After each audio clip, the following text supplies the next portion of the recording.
என்னடா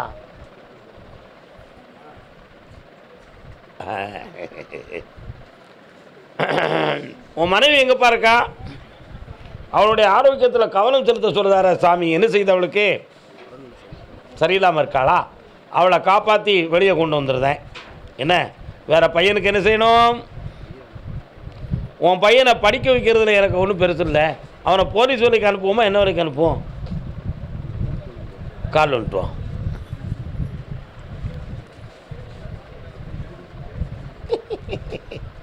சொன்னாலும் வெக்கமடா.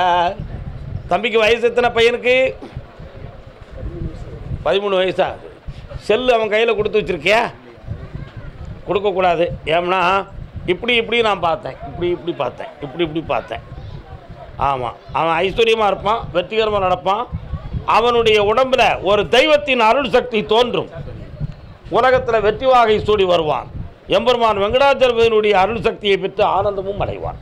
உன் கடனை திருத்தார, புண்ணியமாக்கி தரேன். போய்ட்டு வா. கர்மசாமிக்கு அவனுக்கு யூரின் ட்ரபிள் வந்த அன்னைக்கு நீ என்னையை பார்த்துடணும். ஒன்றுக்கு சம்மந்தமான பிரச்சனை வரும், அன்னைக்கு என்னையை பார்க்க வந்துடணும். உடனே சரியாக்கிடும். போ. கர்மசாமிக்கு புத்திரபாக்கியம் வேணும்னு கேட்டு வந்தவுக்கு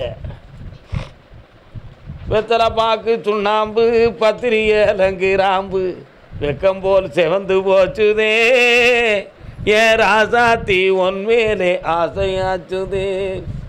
யார்டாவன் அருமையான படம் வருது. சரி, கால் வந்துட்டு வரலாம். சரி, கல்யாணத்தை வந்துமா கேட்டு வந்தவங்க யார் இருக்கீங்களா? அதில் யாருக்கிட்ட கல்யாணம்? உனக்கு தான். வெத்தலை பாக்கு சுண்ணாம்பு பத்திரிகை லங்கிராம்பு வெக்கம் போல் சிவந்து போச்சுதே. நல்ல ரசிக்கல கெட்டிக்காரப்பைய வரலாம். என்ன உன்னுடைய கட்டுமனைக்கு நான் போய் பார்த்தேன்.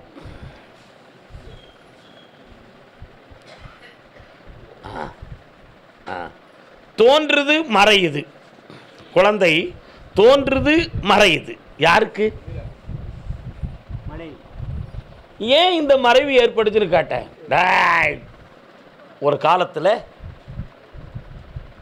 இவங்களுடைய வம்சத்தில் உள்ள ஒரு பொன்மனாட்டி முட்டை விடும் பருவத்தில் இருக்கின்ற பாம்பை அடித்து, நல்லா புரிஞ்சுக்காங்கோ, வீட்டை சுற்றி வந்த ஒரு கருணாக பாம்பை அடித்து குளிக்கில போட்டு புதைத்து நாகசாபத்தை பெற்றவள்.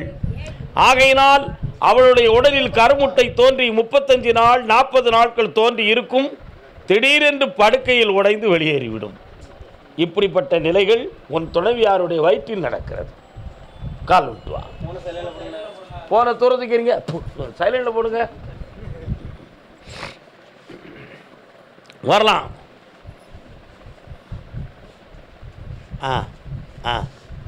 அதனால் 1 2 3 7வது மாதத்தில், 7வது மாதம் என்ன மாதம் இது? எத்தனாவது மாதம்பா? இன்னும் 2 மாதம் கழிஞ்சா 7வது மாதம். இந்த வருஷத்தில் 7வது மாதத்துக்கு பிறகு குழந்தை தோன்றும். அந்த தோன்றிய பிள்ளை பெண் பிள்ளையாக பிறக்கும். அந்த பிள்ளைக்கு முத்துமாரி என்று பெயர் வைப்பாய். கால் ஒன்றுவா. கர்ப்பசாமிக்கு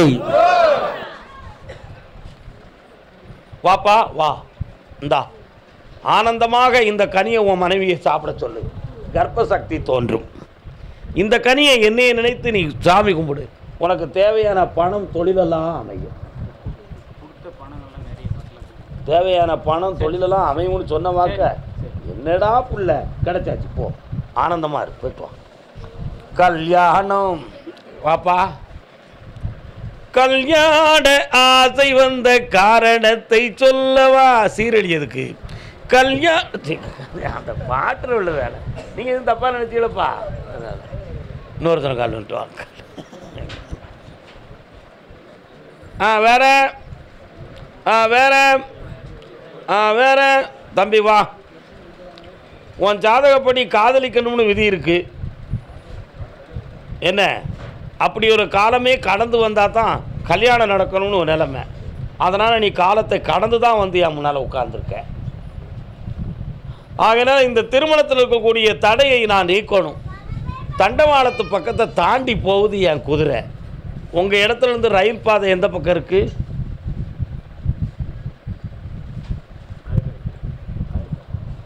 வீட்டுக்கு பக்கம் கிழக்க இருக்குது. அந்த ரயில் பாதையெல்லாம் தாண்டி போன பிறகு இருக்கக்கூடிய ஊருக்குள்ளே தான் உனக்கு பெண் இருக்குது. அங்கேருந்து உனக்கு கிடைக்கும். கால் விட்டு வரலாம். ரயில்வே சம்மந்தமாக இவன் என்ன உடம்புதான் என்ன என்கிட்ட கேட்கா? ஒரு கழிக்கணும் வா. ஐப்பசி மாதத்துக்குள்ள உனக்கு கல்யாணம் நடக்கும். இன்னும் ஒரு கேள்வி கேட்டுக்கா. தொழிலை முன்னேற்றி தரேன். அடுத்தவனுக்கு பணம் கொடுத்தா ஏமாந்துருவேன். காப்பாற்றி தரேன். போயிட்டு வா. கர்மசாமிக்கு கர்மசாமிக்கு நீதிமன்றம் சொந்தமாக கேட்டு வந்தது. கால் ஒட்டுவானே என்ன கால் ஒட்டுவ.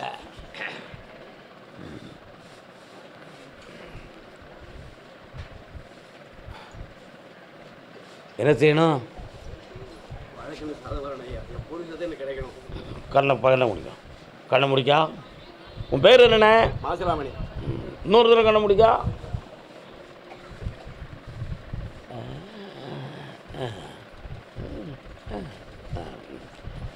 உங்களுடைய பூர்வீக சொத்தெல்லாம் தாண்டி 7 கிலோமீட்டருக்கு அந்த பக்கத்தில் சிவலிங்கம் வைத்த சமாதி 2 தெரியுது. அது என்னது?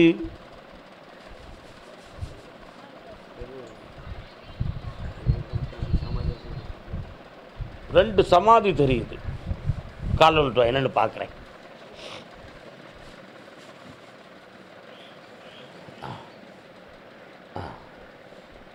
வரலாம். இந்த சொத்துக்கு உரிமைப்பட்டவர்கள் இப்போ எங்கப்பா இருக்காங்க? காலமாயிட்டாங்க. தாத்தா சொத்து. தாத்தா எத்தனை பேருக்கு எழுதி வச்சாரு? எத்தனை பங்கு? 3 பங்கில் ஒருத்தர் இருக்காங்களா? இப்போ நீ மட்டும்தான் இருக்க. அவங்க வீட்டுக்குள்ள தான் இந்த சமாதியை நான் பார்க்குறேன். ஆமாம், சமாதி ஆகிட்டாங்கன்னா இறந்துட்டாங்கன்னு அர்த்தம். உரிமைப்பட்டவங்க. இன்னும் கொஞ்சம் கண்ண மூடி வீட்டுக்குள்ளே நல்லா போட்டோம்னா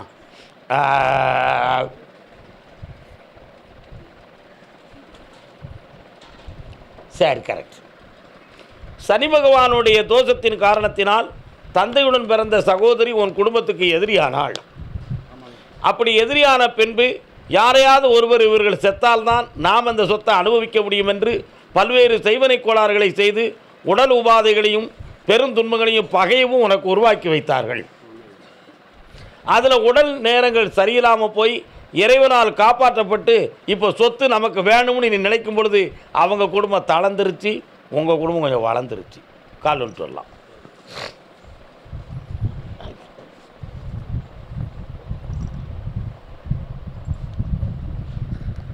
வரலாம். 3 வாய்தாவில் அந்த சொத்தை உனக்கு உரிமையாக்கி தரேன். உன்னை எதிர்க்கிறதுக்கு ஆள் இல்லை. நானே வாங்கி தரேன். அது நியாயமான முறையில் கிடைக்கும்.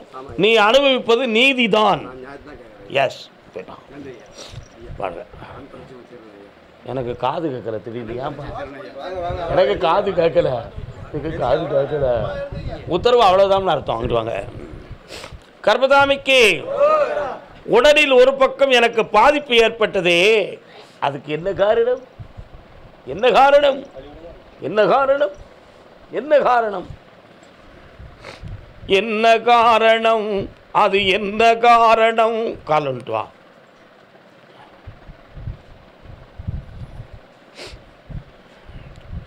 உட்கார்ந்தா எந்திக்க முடியுமாண்ணே?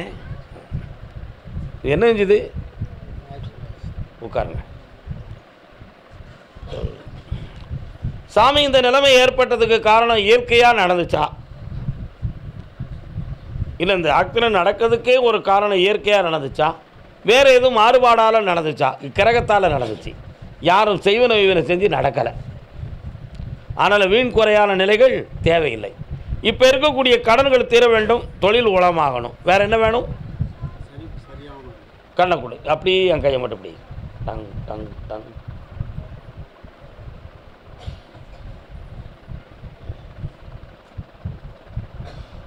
அப்படியா? எக்ஸ்ரேல எலும்பு நேரம் இருக்குன்னு சொன்னாங்களா? எலும்பே வந்து கொஞ்சம் அப்படி சேக்கிங் ஆகியிருக்கு. இதை சரியாக்கி தந்துடுவேன். 3 முறை என்னைய பார், நரம்பியல் இயங்கும், தெளிவாயிடுவார். கரெக்டாக 3 மாதத்தில் உனக்கு கை நல்ல இயங்கும். இந்த வெற்றி அடைவார். கர்பசாமிக்கு தேவகோட்டை வாடா வாடா சங்கிரி கற்பா. தேவக்கோட்டை பத்திரமாங்க. தேவக்கோட்டை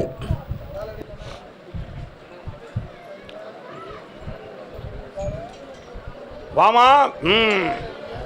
தேவன் தந்த வீணை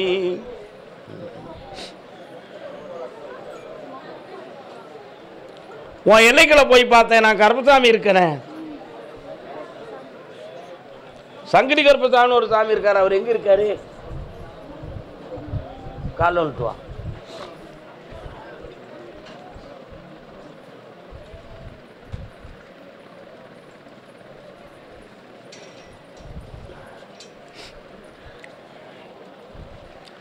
வெளிநாடு சம்பந்தமான வித்தகமான ஒரு பலன் நீ எதிர்பார்க்கிறாய்.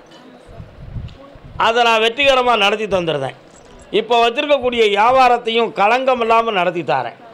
உன்னுடைய எல்லைக்குள்ள போய் பார்த்தேன். என் தங்கை காளியினுடைய அருள் பிறந்த சக்தி அந்த எல்லை முழுக்க இருக்கு.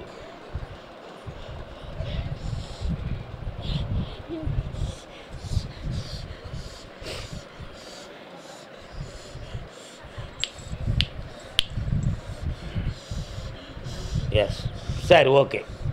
கால் வந்துட்டு வரலாம்.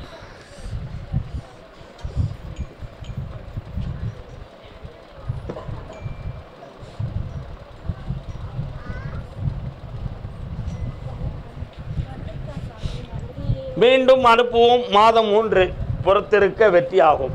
வியாபாரமும் நல்லா நடக்கும். யாருக்கும் பணம் கொடுக்காத. கொடுத்ததை கேட்டால் அடுத்தது பகை. ஔவையாருடைய தத்துவம். ஆமாம், அதனால் நீ கொடுத்ததை கேட்காத. இப்போ சட்டமும் அப்படித்தான். யாரும் கடன் கொடுத்தா கேட்கக்கூடாது. கொடுத்ததை தர்மமாக விட்டுருங்க. அப்படி இருக்கிறவங்களாம் தர்மம் செய்யுங்க. எல்லாருக்கும் கொடுத்துட்டு நீங்கள் ஏமாந்துருங்கன்னு சொல்லாத. தர்மம் செய்யுங்க. கொடுத்ததை கேட்காதீங்க. கேட்டிங்கன்னா உள்ளே போய் கிடப்பீங்க. அப்போ கொடுத்ததை கேட்டால் அடுத்தது பகை. ஔவையாருடைய தத்துவம் நிரூபிக்கப்பட்டது. அது நடக்கும். வெற்றி ஆயிரும். தைரியமாக சந்தோஷமாக. ஒரு பக்கத்து நரம்பு வலிக்கு அது தீர்த்துருவோம். போயிட்டு வா. கர்பசாமிக்கு அதே தேவகோட்டை எல்லை. நான் பார்த்துக்கிட்டு இருக்கக்கூடிய தொழிலில் மன வருத்தமும் துயரம். ஏமா உன்னைய நான் கூப்பிட்டேனா? பெரிய ஆவலில் வந்துட்டேன். சாமி மேலே வச்ச பக்தி. உன்னை நான் குறை சொல்ல மாட்டேன். ஆனாலும் கூப்பிடணும் இல்லாமரா? அதான் கேட்குறேன்.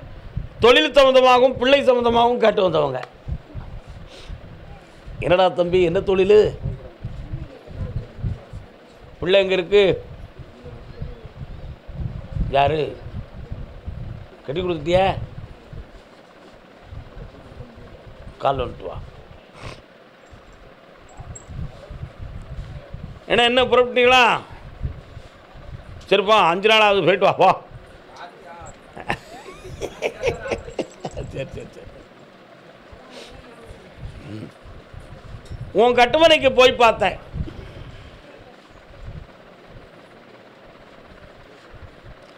உன் எல்லையை போகிறதுக்கு முன்னால் ஒரு சிவன் கோயிலை தாண்டி தான் போகணும். சரிண்ணா? அதுலேருந்து வலது பக்கத்தில் ரொம்ப தூரம் போனோம்னா கொஞ்சம் நதி தண்ணீர் கிடக்கக்கூடிய இடம் இருக்குது. அங்கே ஒரு சின்ன முருகன் கோயில் இருக்குது. அப்படி வலை வீசி மீன் பிடிக்கிற இடத்துக்குள்ள ஒரு சின்ன முருகன் கோயில் இருக்கு. அதே மாதிரி நான் கர்பசாமியும் அந்த எல்லையில் இருக்கேன். இப்போ 3.25 ஆண்டுகள் உன்னுடைய தொழிலுக்கு மாந்திரிகம் சம்பந்தமான செய்வினைகள் வைத்து உன்னுடைய தொழிலும் நஷ்டம், வியாபாரம் இல்லாத நிலை, அளவுக்கு மீறிய கடன், யாரையோ நம்பி கொடுத்த பணம் இழந்து போன வேதனை, இவையெல்லாம் உனக்கு இருக்கும். உண்மையா? கால் வந்துட்டு வா. ஆதாரம் இல்லாமல் கொடுத்துட்டான் அண்ணன். எப்படி கொடுத்துட்டான்?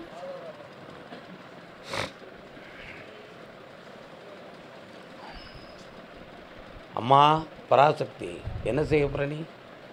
அப்படியா? ஓஹோ, உதிர்ந்துருக்கா? சரி வாப்பா. இப்போ உனக்கு வெற்றி மாலை கொடுக்கலாம். ஆனால் அந்த மாலையில் சக்தி இருக்காது. அதனால் இப்போ கொடுக்காத. இவனுக்கு ஆடி அமாவாசை தாண்டி வரக்கூடிய நேரத்தில் நீ வெற்றி மாலை கொடுத்தனா அந்த நேரம் அந்த மாலை அவனுக்கு பல லட்சங்களை கொடுக்கும். இவன் பிள்ளைய கரை சேர்க்கறதுக்கு அது உதவியாக இருக்கும். சொந்த பந்தங்களில் இருக்கக்கூடிய பகையும் வெறுப்பும் நீங்கிரும்.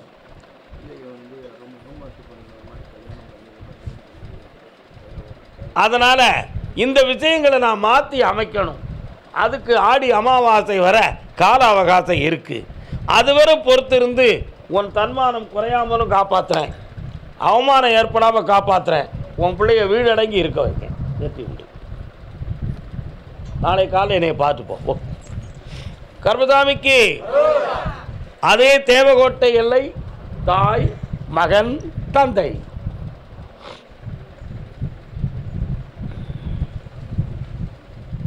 எந்த கோயிலுக்கு மொட்டை போட்டிய? வாங்க.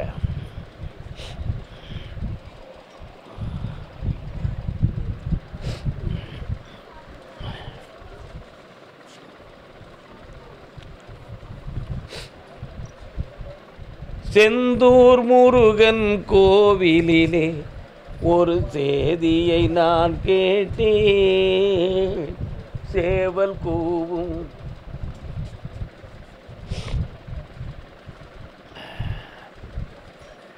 உன்னுடைய கட்டுமனைக்குள்ளே போய் பார்த்தேன். வீடும் நாங்களும் தான் இருக்கோம் சாமி, எங்களுக்கு வாழறதுக்கு ஒன்றுமே இல்லை. ஏதோ காட்சியில் போய் கர்மத்தை தொலைக்கிறதுக்கு பதில் அதுக்கு கூட வழி கிடைக்காம சும்மா அலங்காரம் பண்ண ஆண்டியாக நாங்கள் வாழ்ந்துக்கிட்டு இருக்கோம். இந்த இழந்ததுக்கு காரணம் தெரியுதோ தெரியலையோ, இதிலிருந்து நாங்கள் மீளுவோமா மீள மாட்டோமா? இந்த நிலைகளுக்கு எங்களுக்கு முடிவு என்ன? நாங்கள் வாழவா அல்லது சாகவா? புரியலையே ஐயா அப்படி கேட்டு வந்திருக்கலாம். கால் வந்துட்டு வாங்க.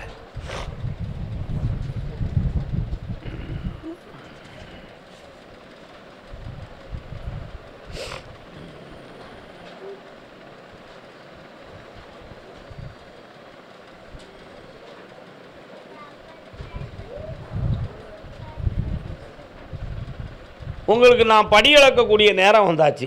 வெற்றி மாலை கொடுப்பா. 25 சரி கரெக்ட். பைக் காக்கா போக்கா. என்ன தொழில்டா பார்க்க? சரி.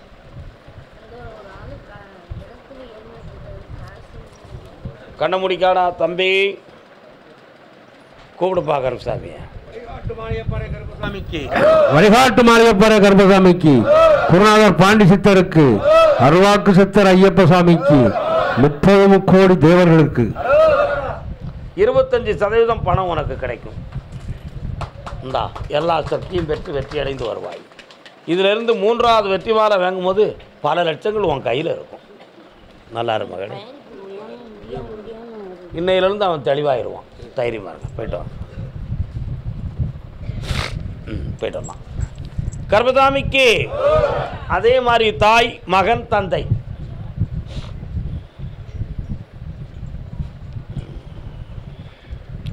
முன்னூறும் காலில் வந்துட்டு வரலாம்.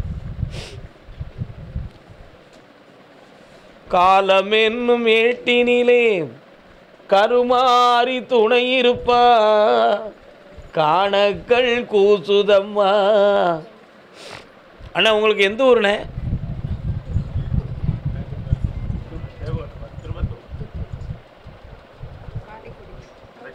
அது சார் தான். ஆனால் நான் தேவக்கோட்டையை தான் கூப்பிட்டேன், நீங்கள் திருப்பத்தூர்னு வந்துட்டீங்களே.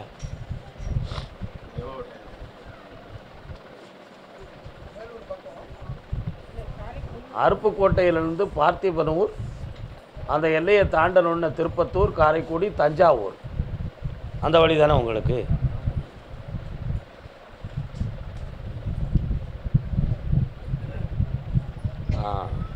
இனிமேல் யாருமே நான் கூப்பிட்ட ஊரை தவிர யாரும் வராதிங்க.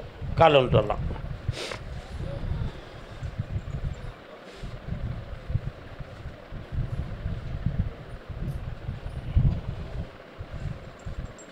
உட்காரலாம்.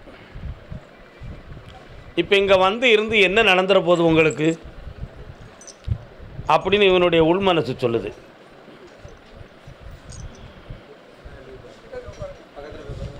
உங்களுடைய இழுப்புக்கு தான் இவன் வந்திருக்கான், உங்களுடைய வற்புறுத்தலுக்கு தான் இவன் வந்திருக்கான்.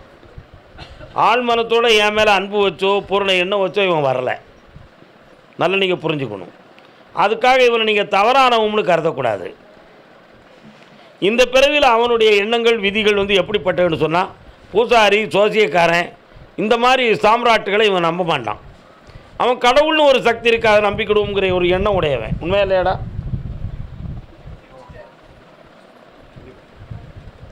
எனக்கு தான் ஒன்றும் செய்யலையே, நீங்கள் எதுக்கு நீங்களாக கற்பனை பண்ணிக்கிட்டு எனக்கு அது இருக்குது இது இருக்குன்னு சொல்லிக்கிட்டு நீங்கள் என்னை கூப்பிட்டு அழைக்கிய? உங்களுக்காக தான் நான் வர வேண்டியிருக்கு. நான் நல்லா இருப்பேன், என்னையை வாழ வைக்க எனக்கு தெரியும். வீணா என்னையை எதுக்கு இவ்வளவுக்கு நீங்கள் பாடாப்படுத்துறீங்க அப்படின்னு இவன் மனசு சொல்லுது. நான் சொல்கிறது தப்பு இருக்கா? காலில் விட்டுறாங்க.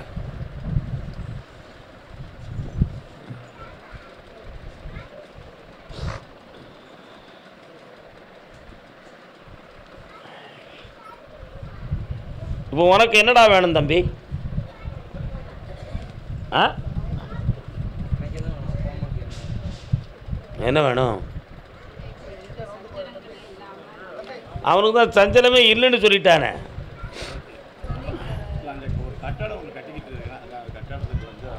நான் அந்த சப்ஜெக்டுக்கே வரல, அது எனக்கு தெரிஞ்ச விஷயம். இவனுக்காக நீங்கள் எதுக்கு வந்திருக்கீங்க? உங்களுக்கு தோணுது, உனக்கு அப்படி இருக்காயா? இல்லை. நீ ஏதோ மனநிலைகளில் எதையோ குழப்பிக்கிட்டு இருப்பது மாதிரியும், அதில் ஒரு வைப்ரேஷன் ஆகிறத மாதிரியும், அதில் தன்னை மீறி ஒரு சென்சிட்டிவ் இருக்கிறத மாதிரியும் இவங்க ஃபீல் பண்ணுறாங்க. உண்மையா? அப்போ அது ஏன் இவனுக்கு நீங்க மாட்டுக்கு அவன் அதை இயல்பாக நினைக்கான், நீங்கள் அதை எக்ஸ்டர்னலாக நினைக்கிறீங்க. ஏதோ ஒரு அடித்தனலாக ஏதோ ஒரு சக்தி, ஏதோ ஒரு மன இயல்பினுடைய பாதிப்பு அப்படின்னு ஒரு எண்ணத்தில் இவங்க குழம்புறாங்க. உண்மையா இல்லையாப்பா? இப்போ இதை நான் சொல்கிறேன்னு அந்த சக்தியை பற்றி நீ என்னடா நினைக்கிற?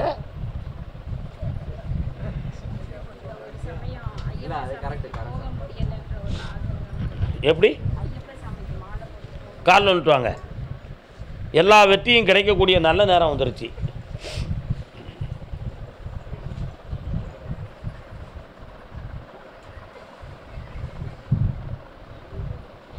படைத்தவன் மேல் பழியும் இல்லை, பசித்தவன் மேல் பாவமும் இல்லை. இவன் மன தெளிவோடு தான் இருக்கான். இவன் சில சமயத்தில் தனக்கு முடியாததையோ பிடிக்காததையோ திங்க் பண்ணும் பொழுது மட்டும் அவனுக்கு ஒரு உணர்ச்சி வசமான நிலை வருது. அதில் உங்களுக்கு மீறி அவன் வார்த்தைகளை விடுறான், உங்களுக்கு அது பிடிக்கலை. இது இயல்பு என்று நீங்கள் விட்டுவிட்டால் அவன் ரொம்ப சமாதானமாக சாந்தமாகிடுவான். இதில் நீங்கள் அவனை குழப்பவே வேண்டாம். உங்களுடைய பாத்தமும் பற்றும் அவனை என்ன செய்யுது? திருக்கி எடுக்கு. நீங்கள் நிதானமாக அவன் இயல்பாக இருக்காமல் விட்டீங்கன்னா அவன் சரியாயிடுவான். வீண் குழப்பம் உங்களுக்கு தேவையில்லை. அடுத்த வருஷம் கார்த்திகை மாதம் 1ஆம் தேதி இவன் மாலை போடுவான். சபரிமலை சன்னிதானத்துக்கு போய் தரிசனம் பண்ணிட்டு வருவான். அதிலிருந்து மிக சாத்வீகமான நிலைக்கு வந்துடுவான். ஃபாரின் போகணும்னு ஆசைப்படுவான். நீங்கள் அவனை போயிட்டு வர வச்சுருங்க, சந்தோஷமாக இருப்பான். உங்களுடைய தொழிலை நல்லாக்கி தாரேன், உங்களுடைய சொத்துக்களை வளப்படுத்தி தாரேன். என் சக்தியால் அது முடியும். வெற்றி அடைவீர். கால் ஒன்று வரலாம்.